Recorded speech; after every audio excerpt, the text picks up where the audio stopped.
할렐루야 샬롬 인사하십니다. 할렐루야 샬롬 샬롬 샬롬 샬롬. 하나님 사랑합니다. 여러분 주 안에서 사랑합니다. 죄의 사슬을 끊어야 하는데 그 죄의 사슬이 한번 형성이 되고 나면 끊고 싶어도 그것 때문에 어쩌지 못하고 끌려가죠. 사람이 사업을 하다가 망해서 이걸 좀 전환을 해야 되겠다, 전환을 해야 되겠다, 그런 생각을 하는 사람들이 그런 말을 갖고 많은 거 들었습니다. 바꾸고 싶은데, 그만두고 싶은데 그만둘 수도 없는 상황이라는 얘기를 해요. 어쩔 수 없이 갈 수밖에 없는 그런 것처럼 죄도 처음에는 작게 그냥 뭐 그 정도야 어때 하고 시작이 되는데 그게 단계를 겪어가면서 점점 큰 걸로 갈 수밖에 없는 그러한 상황. 다윗처럼 정말 하나님을 사랑하고 정말 선정을 베풀고 백성을 사랑하고 자기 양을 칠 때도 그렇게 생명을 걸고 그 사랑했던 그런 다윗도 한번 범죄를 저지르다 보니까 이웃의 아내를 탐하는 죄를 저질렀는데 그 탐심이 잘못된 것을 알았으면 그것을 더 이상 그쪽을 바라보지 않아야 되는데 그걸 못하죠. 누구의 아내라는 거, 누구의 손녀딸이라는 걸 알고도 점점 가지고 아이를 가졌다 하니 또 그 우리아를 데려다가 아내하고 동침을 시켜서 그 우리아의 아이인 양 하려고 했는데 그것도 또 마음대로 안 되니까 우리아의 손에다 편지를 써서 우리나라 그 옛날 얘기도 그런 얘기들이 참 많아요. 편지 써서 보냈는데 그 편지 안에는 이 사람이 가거든 죽여라 라는 내용들이 있었던 걸 제가 어렸을 때 많이 봤던 기억이 나는데 똑같네요. 이스라엘에서도 이렇게 해서 엄청난 죄를 저지르고도 여전히 그 여인을 나중에는 데려다가 아내를 삼고 아이를 낳았으니 하나님 보시기에 악하였더라. 악할 수밖에 없죠. 다윗이 그 나단의 그 예언을 듣고 아이를 낳고 나서 병이 걸리니까 하나님이 그 아이를 쳐서 아프니까 무릎을 꿇고 일주일이나 기도를 하고 금식을 했지만 결국은 거둬가시죠. 처음부터 다윗에게 아마 바세바를 우리아와 이혼시키고 데려다가 살아라 아니면 가서 죽이라 이런 얘기를 누가 했더라면 다윗이 과연 어땠을까? 아마 절대로 그런 일이 있을 수가 없다라고 했을 거예요. 나단 선지자가 그 양 2마리의 이야기를 빗대서 와서 하니까 죽어야 마땅하고 빚을 400억 갚아야 되고 막 그냥 분노하는데 그게 바로 당신이라고 얘기를 하니까 바로 꿇어 엎드려 내가 죄를 저질렀다라고 고백을 하고 통해 작업을 하죠. 다윗이 그 점 때문에 건짐을 받고 그 점 때문에 하나님께 버림을 받지 않고 사랑을 받은 그런 이야기 우리가 너무 잘 아는데요. 이렇게 죄의 사슬을 끊어야 되는데 뭐 그런 얘기가 있습니다. 가게에 내려온 저주다 이렇게 해서 집안에 그런 사람이 있으면 계속 똑같이 질병도 마찬가지고 좋지 않은 불상사가 일어나는 것도 마찬가지고 뭐 그 가정에는 아들이 안 되고 그 가정에는 딸들이 자꾸 집을 나가고 이런 얘기들을 많이 합니다. 근데 그것을 그래서 그 기독교인들도 크리스천들도 그런 얘기를 많이 해요. 그거를 뿌리를 뽑아내야 된다. 뭐 그런 걸로 열심히 설교를 하시고 치유를 하신다고 상담을 하신다고 그런 얘기를 제가 들은 적도 있습니다. 죄는 더 강력하게 끌어가죠. 우리도 한 단계씩이나 엄청난 죄를 저질렀을 때 죄를 알지 못하고 그 길까지. 그런데 그나마 다행인 것은 우리가 기도할 때 하나님이 알게 하셔서 기도하는 사람들은 신앙인들은 크리스찬들은 알게 하셔서 깨닫는데 그걸 또 돌이키기가 쉽지 않고 자꾸 내 마음으로 합리화를 하려고 할 때가 너무 많습니다. 그것을 끊지 않으면 우리도 우리가 알지 못하는 사이 그렇게 될 수밖에 없다는 사실. 다윗은 그의 죄 여정에서 단계마다 끊을 수 있었던 기회가 여러 번 있었죠.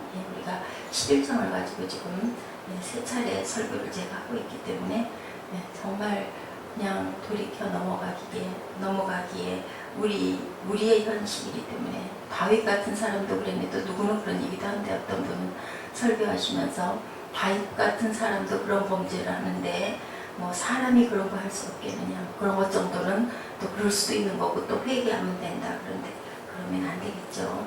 작은 죄가 있었을 때 그 작은 죄를 처음부터 큰 죄를 짓는 사람들은 별로 많지 않아요.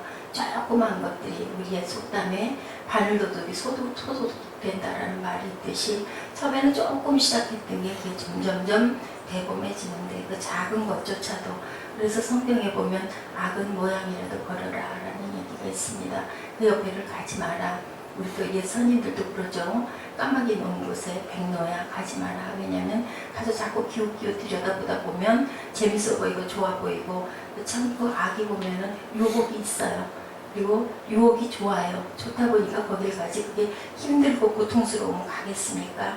그런 것처럼 아이의 가지를 말아라. 작은 죄를 끊어야 한다는 것을 우리가 깊이 명심해야 될 겁니다. 바세바에 대해 심부름을 시키던 일, 그 심부름한 종복도 마찬가지죠. 그런데 저는 제가 볼 때는 그걸 얘기를 간접적으로는 했습니다. 예, 11장 3절에 나오죠. 다윗이 보내어 그 여인을 아래 보게 하였더니 엘리암의 딸이고 햇사람 우리아의 아내 바세바가 아닙니까? 라고 얘기를 합니다. 다 30용사 중에 한 사람들이고, 그리고 또한 엘리암의 또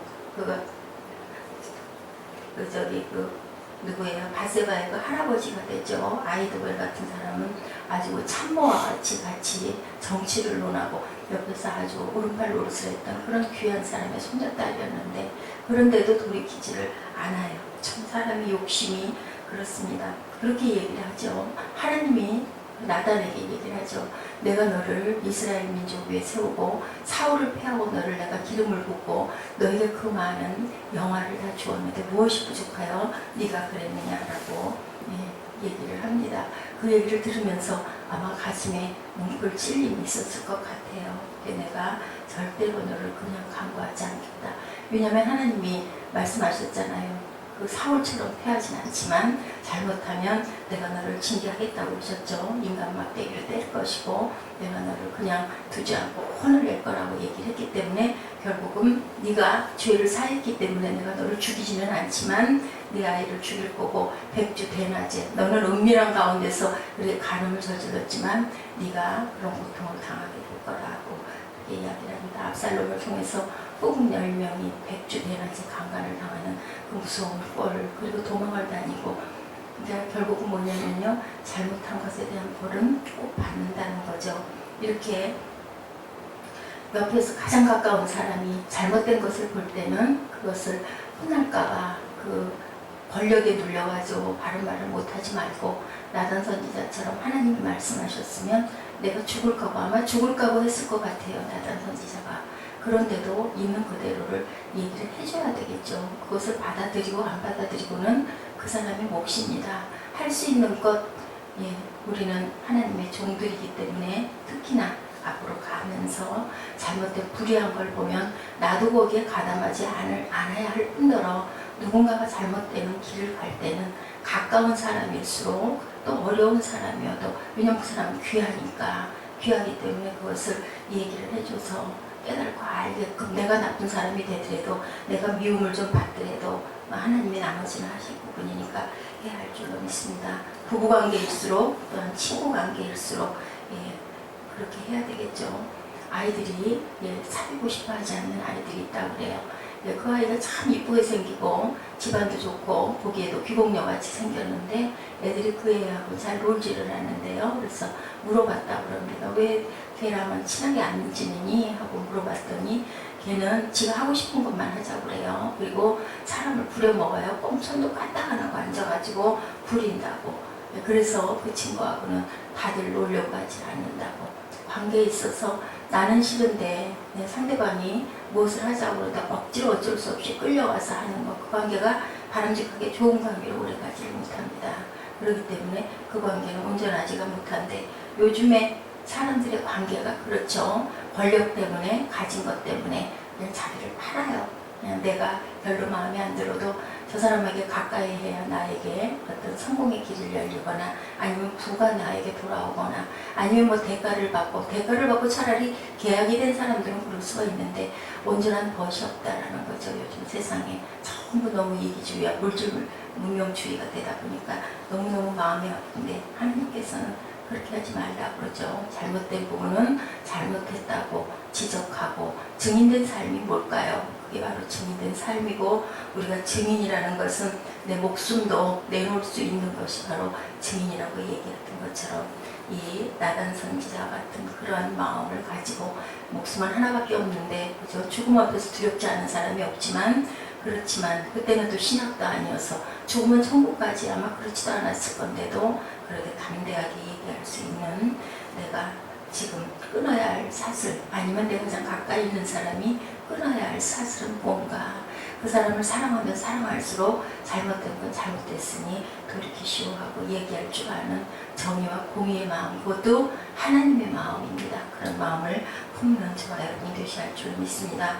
이런 죄의 굴레에 빠지지 않기 위해서 오늘 우리는 작은 죄라도 회개하고, 또 알지 못하고 지었던 죄도 있어요. 왜냐면 나중에 지나고 나서 이렇게 돌아보면요, 내가 그 안에 내 죄성이 있었구나라는 것을 나중에 깨달을 때도 있습니다. 이미 저질러졌죠. 그럴 때는 회개하고 기도해야 되겠죠. 왜냐하면 몰랐기 때문에, 내 의도는 그게 아니었는데 결과적으로 그랬고, 내가 돌아보니 내 마음 안에 정말 조금이라도, 우리는 완전한 그런 의가 없기 때문에 뭐 퍼센테이지가 5%일지 10%일지는 모르지만, 그래서 완전한 의가 없는 거예요. 내 어떤 부분에 유익이 있었다면 그것으로 인해 상대방에게 아픔이나 또한 불편함이나 상처를 줬다면 그것도 또한 회개해야 될 줄로 믿습니다. 하나님의 마음 같은 그런 마음으로 상대방만을 완전히 온전하게 사랑하고 온전하게 아껴서 내가 죽음과 아픔을 감당하고도 그렇게 결단하는 그런 경우가 참 희박하죠. 거의 없죠. 그렇기 때문에 우리가 증인된 삶을 살면서도 사람 관계에 있어서 잘못된 부분은, 상대방이 아무리 잘못했다 할지라도 또 내게는 어떤 부분이 잘못된 게 있었는지 상대방은 하나님이 판단하실 것이니까 그런 마음을 가져야 할 줄로 믿습니다. 죄의 사슬에 매이지 않기 위해서 그것을 끊을 수 있는 마음, 그 유혹을 벗어 던질 줄 아는 그런 마음을 가져야 되겠죠. 기독교의 특징은 성령으로 말미암아 우리가 새 생명을 얻었고, 성령이 항상 우리에게 말씀하시고 항상 우리를 보호하고 계시기 때문에 항상 성령께 묻고, 그리고 기도하고 또 말씀 묻고, 말씀에 준해서, 말씀에서 하지 말라는 것은 되도록이면 우리가 깨달았으면 안 해야 되겠죠. 이렇게 성령이 떠난 상태가 돼가지고 잘못을 했는데도 아무런 느낌이 없으면, 우리가 조금만 어디가 아파도 감기 들거나 목감기가 들거나 눈감기가 들거나 가볍게 들어도 눈을 뜰 수가 없고 목에 침을 삼킬 수가 없어요. 그죠? 아파요. 고통스러워요. 근데 죄는 그렇지 못하다는 것이 문제인 거예요. 죽을 것인데도 불구하고 말로만 구원받았지 사실은 구원의 길로 가고 있지도 못하면서도 그저 여기가 좋사오니 하고 현실에서 그냥 안주하고 사는 게 너무 편하고 좋으면 점점 나도 모르게 조금씩 성령께 멀어질 수밖에 없는 거, 정말 무서운 겁니다. 그래서 병이, 통증이 있는 병이 감사한 거라고 그러죠. 왜냐하면 통증이 있기 때문에 병원에도 가고, 통증이 있기 때문에 못 견디니까 쉬기도 하거든요. 근데 만약에 그 아픔이 없으면요, 모르는 거예요. 그래서 보면 최장암 같은 경우에는요, 말기가 돼야 아프다고 합니다. 가서 보면 벌써 이미 수술을 할 수 없을 만큼 심각해져서, 또 사람이 체질에 따라서 통증이 좀 있는 사람도 있고 없는 사람도 있는데, 통증이 없는 사람은 병원조차 가보지 못하고 그냥 죽을 수밖에 없는 그런 어떤 기회가 없는 거죠. 예, 저는 그런 생각을 해봤습니다. 천국이 정말 좋은 곳이잖아요. 아프지도 않고 눈물도 없고 영원히 살 수 있는 곳인데, 세상은 아무리 부한 사람도, 아무리 훌륭하고 아무리 많은 것을 이룬 사람도 아픔이 있고 고통이 있고 환난이 있고 역경이 있잖아요. 근데 저는 어느 날 또 그런 생각이 들대요. 그런 말씀이 있어요. 말씀을 보면은 돼지가 살아있는 게 죽은 사람보다 낫다. 죽어서 천국 가 있는 사람보다 낫다. 왜요? 기회가 있고 뭔가 할 수 있고 고칠 수 있고 변화될 수 있는 기회를 주신 하나님, 지금이라는 순간을 주신 하나님이 땅에 살 때 우리가 아픔도 있고 고통도 있지만 천국에 가면 이미 무엇도 우리 마음대로 할 수 있는 건 없는 거예요. 바라보고 다 볼 수 있고, 그죠? 정말 평안하고 아무런 아픔이 없는 대신에 무엇을 내가 해서 이루고 바꿀 수 있는 게 없겠구나. 그래서 세상을 또 우리가 천국에 가 있으면 내려다보면서 부러워할 수도 있겠다. 저는 그런 생각이 문득 들었습니다. 그렇기 때문에 기회가 있을 때 우리가 최선을 다해서 선을 행하고 하나님이 기뻐하시는 그러한 일, 아파하시는 일을 하지 않아야 되겠죠. 성령은 육신과 반대로 가요. 대개는 그래요. 육신의 것들과는 반대로 말씀을 하십니다. 사람들은 우리 조상 아담의 타락으로 말미암아 육신이 되어버리고 말았죠. 그래서 세상으로 쫓겨났어요. 육신이 되었다는 것은 성령님이 떠난 상태를 얘기하고 있습니다. 육신의 삶이란 하나님을 모시지 않고 내가 주인이 돼서, 그죠? 그 찬양 있죠? 내가 주인 삼은 모든 것 다 버리고 주님만 사랑해, 주님만 바라봐라는 말씀이 있습니다. 우리는 연약한 사람들이 되어서 율법을 지킬 수가 없어요. 온전하게. 하나님께서는 우리의 죄를 예수님에게 대신 그래서 담당을 시켰죠. 아무리 율법을 잘 지킨다라는 그런 구약에 아주 열심히 기도인들도 어떻게 온전히 다 못 지키다 보니까 그 죄를 범하면 그걸 가서 제사장이 대속을 해주고 나중에는 면죄부로 돈을 받고 팔아먹는 그런 일이 있을 만큼 사람이 다 온전할 수가 없어요. 예수께서 오셨죠. 예수님의 육신에 우리의 죄를 두어서 우리의 죄를 다 거기다 대속하셔서 짊어지고 가지고 가셨어요. 육신을 쫓지 않고 성령을 쫓아가는 사람들에게 선한 열매를 맺게 하셨습니다. 우리 마음대로 하는 게 아니라 하나님께서 의롭다 칭해 주셨기 때문에 선한 열매를 맺게 하셨죠. 로마서 8장 3절에 그런 말씀이 있어요. 율법이 육신으로 말미암아 연약하여 할 수 없는 것을 하나님은 하시나니 곧 죄로 말미암아 자기 아들을 죄 있는 육신의 모양으로 보내어 육신의 죄를 정하사 육신을 따르지 않고 그 영을 따라 행하는 우리에게 율법의 요구가 이루어지게 하려 하십니다. 율법이 요구하는 모든 것들을 우리가 육신을 따르지 않고 영을 따르게 함으로 그 모든 것을 우리가 감당하고 갈 수 있도록 능력 주시는 자 안에서 모든 것을 할 수 있는 우리를 만들어 주셨다라고 그렇게 말씀하세요. 율법의 대강령은 하나님을 사랑하고 이웃을 사랑하는 거죠. 그 두 가지만 딱 이루면 되는데 그게 바로 우리가 상대방에게 죄를 짓지 않고 아픔을 주었을 때는 회개하고 돌이키고 저희들이 기도해야 되는 게 바로 이웃 사랑 아닐까 합니다. 하나님 사랑은 뭐 두말할 나위도 없고요. 하나님은 또한 그러한 우리의 모습을 보고 기특하다라고 생각하시고 갸륵하다 또한 긍휼하다 생각을 하시죠. 이웃을 사랑하는 삶을 살 수 없는 것 육신으로 살아가면, 왜냐하면 내 욕심과 내가 이루고 싶은 것들에 빠져있다 보면 상대방의 아픔이나 상대방의 뭐 불편함 같은 것보다는 내 것을 먼저 생각을 할 수밖에 없기 때문에 육신의 모습으로 살아갈 수밖에 없다는 거죠. 사람의 마음속에는 죄악의 강물이 흐르고 있다는 거예요. 사람의 속에서 나오는 것은 악한 것일 뿐이라고 예수님도 바울 사도도 얘기했죠. 나의 모든 것들이 배설물과 같다라고. 성령님의 인도에 맡기면 이렇게 사랑이 강물처럼 흐르는데 또한 인간 세상적으로 자꾸 살아가다 보면 악이 강물처럼 흘러가서 우리를 점령하고 우리를 죽이고 멸망시키죠. 성령께서는 선한 강물이 흐르고 있다. 예수께서 성령을 모시면 내 속에서 강물이 흐른다고 그러죠. 목마르지 않을 것이고 생수가 흘러 넘칠 거라고 말씀하십니다. 삼위일체 하나님을 선하시지만 사람들은 악하여졌어요. 세상에서. 그러므로 성령을 모시고 순종하는 삶을 살아내서 하나님이 저희에게 이렇게 귀한 주님이 오시도록 하셔 독생자 아들을 내어주신 것에 우리가 보응하는 길을 성령을 모시고 사는 삶. 그래서 그 성령께서 우리에게 힘도 주시고 또 대신 빌어서 기도도 해주시죠. 대사로교전서 우리 너무 잘 아는 5장 21절에서 25절 말씀 제가 여러분들께 읽어드리고 기도하는 시간 갖도록 합니다. 범사에 하려 좋은 것을 취하고 악은 모든 모양이라도 버리라. 평강의 하나님이 친히 너희로 온전히 거룩하게 하시고 너희 온 영과 혼과 몸이 우리 주 예수 그리스도 강림하실 때 흠없게 보존되기를 원하노라. 너희를 부르시는 이는 미쁘시니 그가 또한 이루시리라. 형제들아 우리를 위하여 기도하라. 이렇게 바울 사도가 이렇게 편지를 했죠. 오늘 우리를 메고 있는 죄의 사슬들을 끊어버리고 아름다운 삶에 속하는 그러한 선하고 아름다운 저 여러분 되시기를 주님의 이름으로 축원합니다. 기도하시겠습니다. 하나님 감사합니다. 악은 모양이라도 버리라고 하나님 말씀하시는데 저희들이 그렇게 하지 못하고 항상 죄의 유혹 속에서 육신의 모습으로 살아갈 때가 얼마나 많은지 모릅니다. 아버지 선의 열매를 맺도록 저희들 주님 능력 주시고 또한 보호하여 주시고 주님 저희들 기도할 수 있는 깊은 무릎꿇음이 될 수 있도록 하나님께서 항상 저희들을 만들어 주시고 닦아 주시옵소서. 순종하는 삶을 살게 하여 주옵시고 작은 것이라도 끊어내는 죄의 사슬을 잘라버리는 저희들 되어서 온전히 흠없게 우리를 보존하기 위해 오셨던 주님의 뜻, 주님의 자취를 닮아가는 하나님의 귀한 제자들 될 수 있도록 축복하여 주시옵소서. 오늘 이 하나님께서 함께 하실 것을 감사드리옵고 예수 그리스도 이름으로 감사하며 기도드렸습니다.